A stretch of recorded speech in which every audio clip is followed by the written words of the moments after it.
Paano mo inuunawa ang kaisahan ng Diyos Ama at ng Panginoong Hesukristo? Maligayang araw ng Sabado kapanalig, pasalamatan natin ang Panginoon sa kanyang dakila at walang hanggang pagmamahal. Ako ay Sister Lines ng Daughters of St. Paul.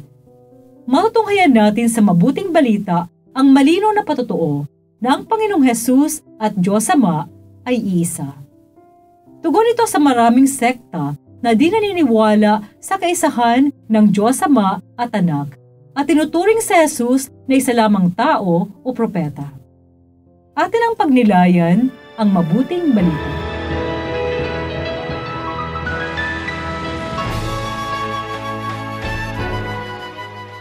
Sinabi ni Jesus sa kanyang mga alagad, "Kung nakilala sana ninyo ako, nakilala rin ninyo ang aking Ama. Ngunit kilala na ninyo siya at nakita ninyo siya." Sinabi sa kanya ni Felipe, "Panginoon, ituro mo na sa amin ang Ama at sapat na sa amin." Sumagot naman sa kanya si Jesus, "Di yata't matagal na panahon na ninyo akong kasama at hindi mo pa ako kilala, Felipe? Sa pagkakita sa akin ni Numan, ang Ama ang nakita niya. Paano mong masasabing, ituro mo sa amin ang Ama? Hindi ka ba naniniwalang nasa Ama ako at nasa akin ang Ama? Hindi mula sa sarili ko sinasabi ang mga salitang binibigkas ko.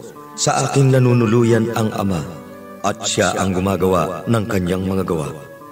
Maniwala kayo sa akin na nasa Ama ako at nasa akin ang Ama.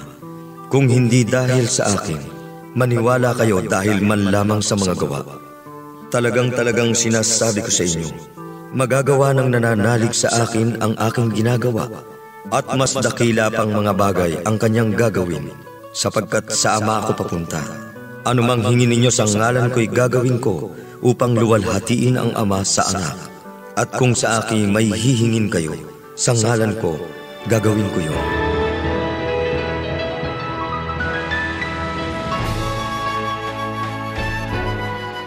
In Jesus' name, hiniling namin to sa pangalan ni Jesus. Madalas ganito tayo manalangin at maging sa misa ay maririnig natin ang mga salitang ito. Marahil hango ito sa ating ebanghelyo ngayong araw kung saan sinasabi ni Jesus na kung ano man ang hihilingin natin sa Ama sa pamamagitan niya ay tiyak na ipagkakaloob. Subalit may iba sa atin na ginagamit ang pangalan ni Jesus na parabang magic, na kapag babanggitin nila ang salitang ito na kahit walang pananampalataya ay matutupad ang kanilang mga ninanais o hinihiling, parang hocus-pocus. Pero ito nga ba ang ibig sabihin ni Jesus? Mga kapanalig, mahalaga ang pangalan. Makapangyarihan ang pangalan maging sa konteksto ng mga Hudyo. Nagkakaroon tayo ng kapangyarihan sa mga taong nakikilala natin. Subalit ang kapangyarihan na ito ay nagmumula sa pakikipag-ugnayan natin kay Jesus, sa ating personal na relasyon sa Kanya at sa Ama. Dito ipinapakita din ni Jesus ang kanyang malalim na ugnayan sa Ama, sapagkat ang Ama at Siya ay iisa. Sa pagkakakilala natin kay Jesus, nakikilala din natin ang Ama. Kaya sa pagsasabi natin ng in Jesus' name o sa pangalan ni Jesus, nagpapahayag tayo na tayo ay nakaisa niya at nabibilang sa Kanya, sa Kanyang kapangyarihan at pagmamahal. Tayo ay pinaghaharian niya at doon nagmumula ang ating tiwala na humiling sa Ama. Amen. Mga kapanalig, support Pauline's online ministry.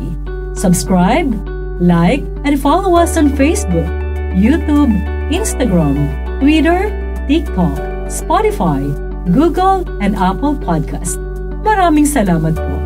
At sa lahat na nag-message sa amin na humihingi ng panalangin para sa iba't ibang intensyon, asahan po ninyong kasama nyo kami sa pagdarasal na ipagkaloob ng Diyos ang inyong mga kahilingan. Ito po muli si Sister Lines ng Daughters of St. Paul na nagpapaalalang sa mga pinagdadaanan nating pagsubok sa buhay. Umugot ng kaliwanagan, lakas at pag-asa sa Panginoong Hesukristong muling nabuhay.